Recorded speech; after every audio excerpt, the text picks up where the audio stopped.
ఈరోజు మా హస్బెండ్కి లంచ్ బాక్స్ ప్రిపేర్ చేయాలి. యాక్చువల్లీ డే షిఫ్ట్లో బ్రేక్ఫాస్ట్ అండ్ లంచ్ బాక్స్కి సింపుల్గా కుక్ చేస్తాను. బట్ ఈరోజు కొంచెం పెద్ద కుకింగ్ పెట్టుకున్నాను. కానీ మనం అన్నీ ముందు రోజే ప్రిపేర్ చేసుకొని పెట్టుకుంటే చాలా ఫాస్ట్గా అయిపోతుంది. ఫస్ట్ టైం లంచ్ బాక్స్ కోసం చికెన్ బిర్యానీ చేస్తున్నాను. ఎంత టైంలో అవుతుందో ఐడియా లేదు. అంటే బ్రేక్ఫాస్ట్ కూడా ప్రిపేర్ చేయాలి కదా, అందుకే ఉదయాన్నే 5 గంటలకి లేచాను. అయితే ఈ చికెన్ బిర్యానీ కోసం నేను chicken marination and fried onions అన్నీ ముందు రోజే ప్రిపేర్ చేసి పెట్టుకున్నాను. సింగపూర్లో ఆఫీస్ టైమింగ్స్ 8 గంటలకే స్టార్ట్ అయినా ఇంటి దగ్గర 6:30కే వీళ్ళు స్టార్ట్ అయిపోవాలి. అంటే 6:30 అయ్యేసరికి మనం ఫుడ్ ప్రిపేర్ చేసేయాలి. యాక్చువల్లీ మగవాళ్ళు జాబ్ చేస్తారు కాబట్టి వాళ్ళే కష్టపడతారు అనుకుంటాం, కానీ వాళ్ళతో పాటు ఆడవాళ్ళకు కూడా కనిపించిన కష్టం ఉంటుంది. ఇలా ఉదయాన్నే కుక్ చేయాలంటే వాళ్ళకంటే ముందుగా లేచి కుక్ చేసి బాక్సెస్ ప్రిపేర్ చేయాలి. తర్వాత పిల్లల పని చూసుకోవాలి. మళ్ళీ వాళ్ళు ఆఫీస్ నుంచి వచ్చేసరికి రాత్రి అయిపోతుంది. అంతవరకు ప్రతిదీ మనమే మేనేజ్ చేసుకోవాలి.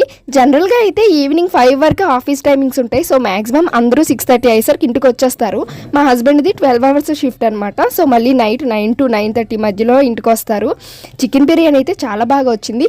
ఇంతకీ స్పెషల్ ఏంటి అంటే, నేను సడన్గా చికెన్ బిర్యానీ చేయడానికి నాకు చాలా రోజుల నుంచి చికెన్ బిర్యానీ తినాలనిపిస్తుంది. చేద్దామంటే మా హస్బెండ్ అసలు ఇంట్లో ఉండట్లేదు. అసలు ఆఫీస్ కంటిన్యూస్ షిఫ్ట్స్ అనమాట, అసలు సెలవులు కూడా ఉండట్లేదు. సో అందుకు ఒక్కదాన్నే ఏం చేసుకొని తింటానులే అని తన కోసం వెయిట్ చేస్తున్నాను. ఒకసారి కౌంట్ చేశాను, తనకు కంటిన్యూస్ షిఫ్ట్స్ అసలు ఆఫ్ లేదు. మండే ఆఫ్ వస్తుందంటే ఆ రోజు కూడా కంపెనీ పార్టీ ఏదో ఉంది, అక్కడికి వెళ్ళిపోతారు. సో అందుకని ఈరోజు లంచ్ ప్రిపేర్ చేస్తాను అనమాట.